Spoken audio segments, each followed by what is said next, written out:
大家好，欢迎你再次来到读书有道，一同探索生活的深度，感悟人生的宽度，分享智慧的高度。今天要跟大家分享的是，犹太人的赚钱心法，原来都在塔木德里面。全球最富有的企业家中，犹太人所占的比例引人注目。据统计，美国的100万富翁中有1/3是犹太人，而在美国富豪榜的前40名中，18名则属于犹太族裔。那么，犹太人如何成为如此成功和富有的呢？答案就隐藏在一部古老的文献《塔木德》中。这部书籍不仅是犹太人几千年的智慧积累，它还蕴含了他们的生活经验和对于财富的理解。如果你深入阅读塔木德，你会很容易领悟到一个核心思想：财富有其固有的规律，而致富之路并非遥不可及。如果我们采取错误的方式，财富便会转瞬即逝。然而，如果我们遵循正确的方法和原则，财富自然会涌向我们。因此，理解并遵循赚钱的正确顺序，是通往富裕生活的关键。1. 先飞起来，再调整姿态。塔木德中有这样一个故事：2名犹太商人都计划前往约旦河对岸进行贸易。第一名商人从一开始就致力于筹集资金，雇用船只，规划航线，并制定详尽的商业计划，但始终未能启程。相比之下，第二名商人装上一船货物，拿着地图，毫不犹豫地出发了。不出所料，仅仅1年后，第二名商人便满载着宝贵货物归来，而第一名商人仍旧在为行程做着无休止的准备。这个故事揭示了一个简单却重要的道理：过度的规划和准备可能导致机会流失。许多人在将一个想法转化为行动之前，都倾向于进行无休止的规划和准备，结果往往是原地踏步，一事无成。事实上，只有当你真正采取行动，开始你的旅程时，你才会逐步接近你的目标。这让我想起了电影《社交网络》中关于马克·扎克伯格的一个场景。一天晚上，在经历了分手之痛后，扎克伯格回到宿舍，情绪低落。突然，他脑海中闪现出一个构想：是否可以创建一个应用，让学生上传校园里女生的照片并进行评分？无需进一步思考，扎克伯格立刻行动，开始编写代码。没过多久，一个名为 FaceMash 的网站应运而生，并在哈佛大学引起轰动。令人惊讶的是，从构思到开发再到上线，整个过程扎克伯格仅用了6个小时。正是因为扎克伯格无与伦比的执行力，他后来才得以迅速推出 Facebook， 并成为一位亿万富翁。正如作家大兵所言，世上大部分的传奇都源自于那些将想法付诸行动的普通人。如果一个计划总是停留在规划阶段，那么它永远不会变成现实。学会将我再想想转变为我现在就做，采取行动，然后再进行调整和完善，这是实现目标的基本逻辑。就如犹太的一句谚语所言：先行动，再调整步伐。先起飞，再调整姿态，采取行动是开启财富之门的钥匙。只有开始行动，你梦想的未来才会向你走来。2. 先找对方向，再去深耕。塔木德中有这样一句箴言：即使是技艺超群、百发百中的神射手，在没有明确目标的情况下随意射击，也无法在比赛中取得胜利。那些没有明确目标、缺乏方向感的人，就像是失去了目标的射手，无论多么努力，都只是在盲目忙碌。在一次交流会上，当学生问诺贝尔物理学奖得主杨振宁，人生最重要的是什么时，杨振宁回答，从人生的长远角度来看，最重要的不是你掌握了哪项技术或理解了哪个定理，而是你是否选择了正确的方向。在这个世界上，影响人生走向的，不是你所处的位置，而是你正朝着的方向。首先要确定正确的方向，然后全力以赴，这样你在追求目标的过程中，才不会感到困惑，你的努力也会变得有意义。目标法则一书中有这样一个故事，当汽车大亨亨利·福特刚刚涉足汽车行业时，当时的汽车主要依靠蒸汽作为动力源。尽管许多行业同行都在致力于开发蒸汽动力和改进蒸汽装置，但福特却思考着一个不同的问题：如果汽车能够使用蒸汽作为动力，为什么就不能使用汽油呢？基于这个想法，他设定了一个雄心勃勃的目标，决心在10年内改变汽车的动力来源。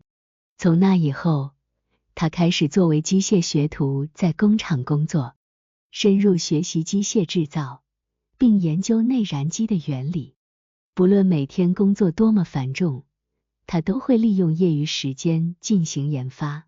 经过持之以恒的努力，29岁那年，他成功制造出了第一台以汽油为动力的汽车引擎，从根本上改变了汽车的动力形式。这一创举不仅让福特获得了巨大的成功，还使他成为了美国著名的汽车大亨。我深信这样一句话：选择往往比努力更加重要。如果方向选择错误，你前进得越快，离目标就越远。但如果方向正确，即便道路再长，你也必将到达目的地。有目标的专注远胜于无目的的忙碌。学会找到适合自己的道路，将精力投入到真正有价值的事情上。当你选择了正确的方向，并持续不懈地深耕，你自然能在财富的矿脉中挖掘出属于自己的宝藏。3. 先解决心穷，再解决贫穷。何为心穷？作家阿甘深刻地解释说，心穷是对于知识和世界的局限理解，它是一种短视，使人紧盯着眼前的利益，而忽略更大的机遇。塔木德中讲述了一个贫穷人的故事，他家中一贫如洗，一个善良的富翁决定赠送他一头牛，帮助他开荒。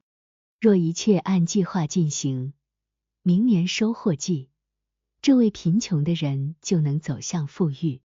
初时，他满心欢喜，每天都驱使牛耕地，但不久，他觉得这头牛是个负担，因为需要不断供给食物。于是，他选择卖牛买羊，认为羊的繁殖速度更快。然而，很快他又发现2只羊所需的食物比牛还多。接着，他转而选择了鸡，期待着它们能更快地为他带来收益。但是他频繁地杀鸡取蛋，最终一只鸡也没留下。第2年，他的生活仍然贫困。正如增广贤文所言，穷者只盯着眼前，而富者则放眼未来，要打破心穷的束缚。你需要放宽视野，看得更远，才能捕捉更多的机会。股市大师巴菲特多次被誉为全球首富，但很少有人知道，巴菲特的财富99%是在他过了50岁之后赚取的。与众不同的是，当别人根据股市的波动快速买卖时，巴菲特则深入研究每家公司的前景。他相信，只要公司有发展潜力，其股票价值必定会上涨。这种超前的眼光，让巴菲特稳坐富翁之极。财富之道指出，贫是能力与经验的局限，而穷则是心灵的束缚，金钱失去了可以再赚，但心如果沦为心穷，翻身的机会就渺茫了。比起解决物质的缺乏，更为关键的是要打破心灵的贫瘠，跳出即刻的困境，不要过于计较眼前的得失，放眼未来，不断扩展视野，丰富认知，那才是走向财富之路的真正秘诀。4. 先让别人赚钱，再让自己获利。塔木德记载了这样一则故事：库兹马，一个犹太古董商人，主要从当地农民那里采购货源。每当农民急需金钱时，他们便会将家中的古董卖给库兹马。然而，这些古董中既有真品也有伪造品，但库兹马每次都毫无例外地收购所有物品，不管它们是真是假。一次，一名员工疑惑地问：“您明知有些是赝品，为何还要全部收购呢？”库兹马微笑着回答：“我全都买下，让他们多赚一些。如此一来，当他们发现真正的宝物时，第一个想到的就是我，而我就能轻易地获得珍稀的古董。”曾国藩曾经说过：“利宜共享而非独占，那些只顾自身的人，往往孤立自己，而那些先为他人着想的人，才能获得更丰厚的回报。”20世纪20年代，云南的一位药商胡庸，经常从药农那里收购药材，然后转手卖给药店。市场波动不定，药材价格时常大起大落。与大多数药商坚持正常价格不同，每当市场下跌，胡庸会主动降低药材的批发价，哪怕他需要亏本补贴，也要确保药店能够获利。尽管遭到同行的嘲笑，胡庸却坚定地说：“只要让他们多赚一些，只要他们的锅里有饭吃，我们的碗里就不会缺粮。”因为他始终坚持让利于人，许多药店愿意与他合作，他的生意因此越做越大，最终赚得钵满盆盈。稻盛和夫指出，以利他的心态来度过一生，不仅能增强个人的成就感和幸福感，最终的回报会涌向自己，为自己带来好处。真正的富豪所追求的不仅是自身的成功，而是让周围的人共同成功。一生之中，偶尔的成功或许凭借运气，但持久的成功则取决于你的事业。懂得在适当的时机让利于人，慷慨助人，最终也将实现自我价值的提升。塔木德中写道：“钱之所在，源自事，事之成，源于人挣钱，最终并非单纯依赖智力或能力，而是在于人与事的正确处理方式。首先成就他人，随后便能顺利达成目标。这是通往财富之路的根本逻辑。洞悉犹太人的商业智慧，学习如何增强执行力，不断深化自我认知，提升个人视野。请相信，当你理解并实践正确的赚钱顺序时，财富自会源源不断地汇聚到你的身边。谢谢大家的观看。以上4点犹太人赚钱心法，您学到了吗？记得点赞、订阅和分享，读书有道。下个影片见。